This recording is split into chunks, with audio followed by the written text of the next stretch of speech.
Bonjour, bienvenue sur Sudokanar. Il est temps d'attaquer le Grand Prix du mois de février 2025, organisé par l'Ukraine en la personne de Sergei Tischenko, qui nous avait déjà gratifié d'un très beau round il y a 2 ans. Et on voit ce premier Sudoku classique avec les lettres G et P pour Grand Prix. Donc 21 points, on peut se dire que c'est facile.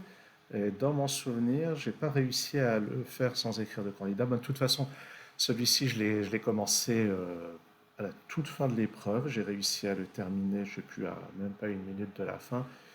Et je me suis tellement précipité pour le terminer que j'ai même inversé 2 chiffres dans le code solution, ce qui m'a valu, eh bien, ou enfin, je sais plus si c'est cette grille ou une autre. Allez, peu importe. Il est temps d'attaquer. Alors, par où on commence? Par où on commence? Il y a l'air d'y avoir des choses avec les 1 qui sont là. Je peux placer un 1 ici.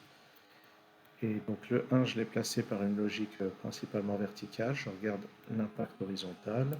Le 1 n'est nulle part là-dedans, donc il est là. Donc maintenant, je vais avoir un 1 par ici. Ou une autre manière de voir les choses, c'est que on peut voir que le 1 et 4 qui ne sont pas là dans cette colonne doivent être là. Et grâce au 1 qui est ici, c'est 4 ici, 1 là. Ici, c'est 2 et 3. J'ai déjà un 2 ici. Donc 3, 2. Et ce 8 rebondit pour venir là. Ça, c'est 6 et 9. Pour le moment, on n'a pas. Ce 7 va venir ici.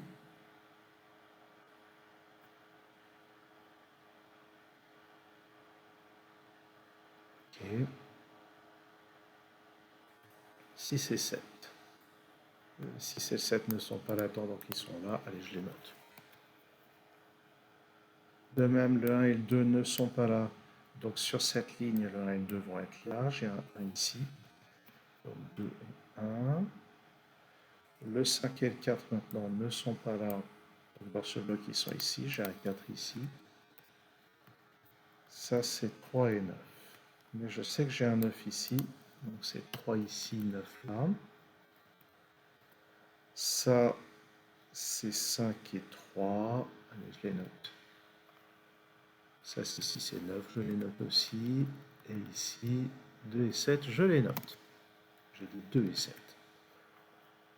Ok. Ça, maintenant, sur cette ligne, ça, c'est 4 et 9. Ici, il manque 3 et 8. Et grâce au 3 qui est là, c'est 8 ici.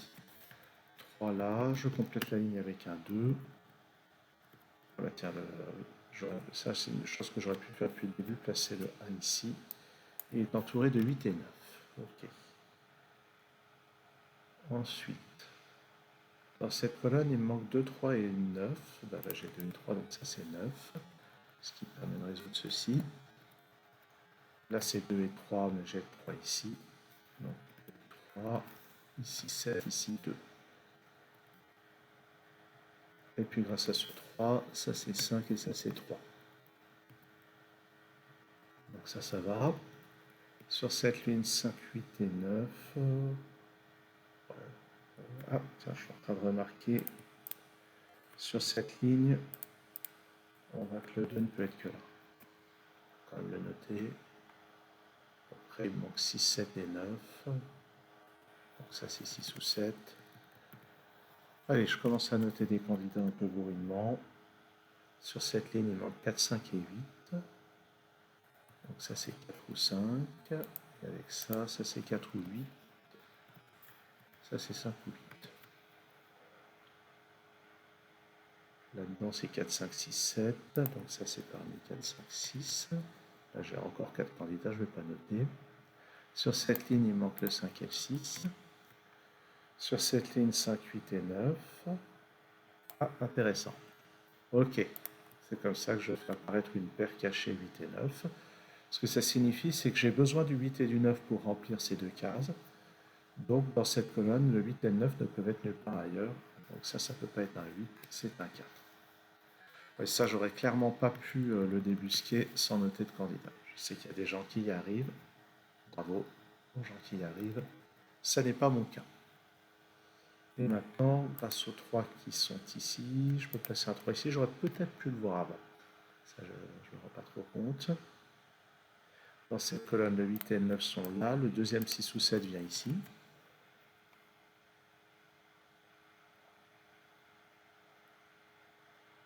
Ça, c'est bon, ça c'est parmi 4, 6 et 7.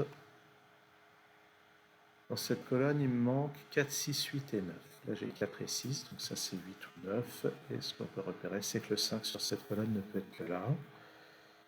Par conséquent, dans ce bloc, le 5 est ici. Ça c'est un 6, ça c'est un 5. Et ce 6 permet de lever l'ambiguïté sur les 6 ou 7 et d'éliminer ça. Oups, là ce 7 me dit même que ça c'est un 9. Et ça c'est un 8, 9, 8, 9, 4, oups, 9, 6, 7, 4, 6 ici, 7 là. Pour compléter cette colonne, j'ai besoin d'un 9. Pour compléter cette dernière colonne, j'ai besoin d'un 4. Pour compléter cette colonne, c'est un 6. Et ici, c'est un 8. OK. Donc, le problème n'est pas spécialement compliqué. Hein. Si on note les candidats, on doit repérer 7, 1, 8 et 9 qui débloquent absolument tout.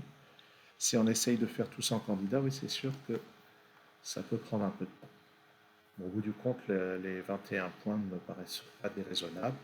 Il faut juste accepter, soit si on veut aller vite, de mettre des notations par endroit pour réussir à débusquer la paire cachée. Et puis, si on n'est pas pressé par le temps, pensez à aller chercher une paire cachée quand même.